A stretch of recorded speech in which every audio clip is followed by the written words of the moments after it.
দর্শক, এই মুহূর্তে এফডিসি থেকে সরাসরি যুক্ত হচ্ছেন সহকর্মী জহিরুল মোহসান। ভোটাররা কি স্বতঃস্ফূর্তভাবে ভোট দিতে পারছেন, আর সেখানকার সবশেষ পরিস্থিতি জানতে চাই আপনার কাছে। ইফতেখার, সকাল ৯টায় ভোট শুরু হওয়ার কথা থাকলেও ভোট শুরু হয়েছে আধা ঘন্টা দেরিতে 9:30টায়। এবং আমরা জানিছি যেহেতু ৯টা ৫টা ভোট ছিল, কিন্তু সেটা যেহেতু দেরিতে শুরু হয়েছে, ভোট শেষ হবে আর কিছুক্ষণ পরই 5:30টায়। এবং আমরা এখন ঠিক দাঁড়িয়ে আছি ভোট কেন্দ্রে ঢোকার যেই প্রবেশ পথ, সেখানে এই শিল্পী সমিতির নির্বাচনকে কেন্দ্র করে পুরো এফডিসিতে কিন্তু উৎসব মুখর পরিবেশ তৈরি হয়েছে এবং আইন শৃঙ্খলা রক্ষাকারী বাহিনীদের ব্যাপক তৎপরতা রয়েছে, তাদের নিরাপত্তা ব্যবস্থা রয়েছে এবং সেই নিরাপত্তা ব্যবস্থাকে ঘিরে কারো কিছু বিচ্ছিন্ন অভিযোগও রয়েছে, যে অনেকেই এফডিসির ভেতরে যে সমিতিগুলো রয়েছে তাদের কিছুটা অভিযোগ রয়েছে। তবে সব ছাপিয়ে কিন্তু সুষ্ঠু এবং সুন্দর পরিবেশে আমরা এখন পর্যন্ত নির্বাচন দেখছি হচ্ছে। এবং আমরা দেখেছি যে শিল্পী সমিতির যারা মেম্বার, চলচ্চিত্রের সিনিয়র শিল্পীরা, তরুণ শিল্পীরা এবং যারা বর্তমানে কাজ করছেন, সব ধরনের শিল্পী কিন্তু এফডিসিতে ভিড় করছেন, তারা ভোট দিতে আসছেন। এবং এই দিনটির জন্য আসলে শিল্পীরা অপেক্ষা করে থাকে যে একটি মিলন মেলা তাদের হবে, সেই মিলন মেলাকে কেন্দ্র করে একটা উৎসবমুখর পরিবেশ তৈরি হয়েছে। এবং এখন পর্যন্ত আমরা যতটুকু জানতে পেরেছি 571টি ভোট রয়েছে এবার শিল্পী সমিতিতে।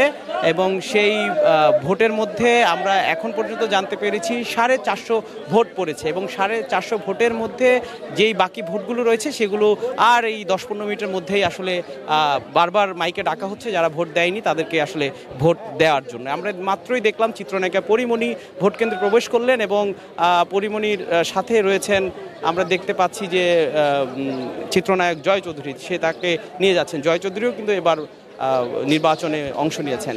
দর্শকদের এখানে যারা চলচ্চিত্রের দর্শক, তারা কিন্তু এফডিসির বাইরে ব্যাপক ভিড় করেছে। সেই ভিড় সামলাতে কিন্তু আমরা দেখেছি যে আইন শৃঙ্খলা রক্ষাকারী বাহিনীদের বেশ হচ্ছে। তবে অন্যান্য বারের তুলনায় এবার কিন্তু আমরা দেখেছি যে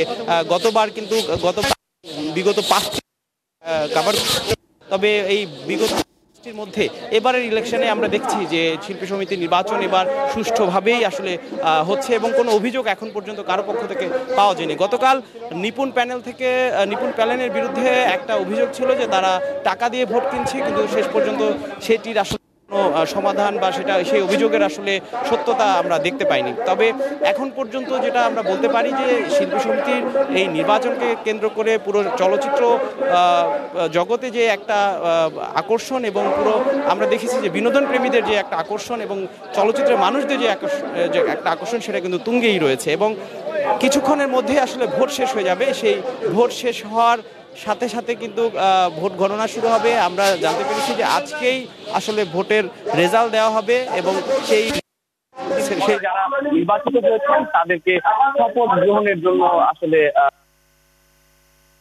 আসলে ডাকা হবে। শিল্পী সমিতির নির্বাচন হচ্ছে বাংলাদেশ চলচ্চিত্র উন্নয়ন কর্পোরেশন বিএফডিসি যে শিল্পী সমিতির কার্যালয়, তার ভেতরে। এবং আমরা ঠিক রয়েছি সেই প্রবেশদ্বার, যেখানে ভোট দিতে ভোটাররা ঢুকছেন। ইফতেখার। দর্শক, চলচ্চিত্র শিল্পী সমিতির নির্বাচনের বিষয়ে জানাচ্ছিলেন সহকর্মী জহিরুল মোহসান।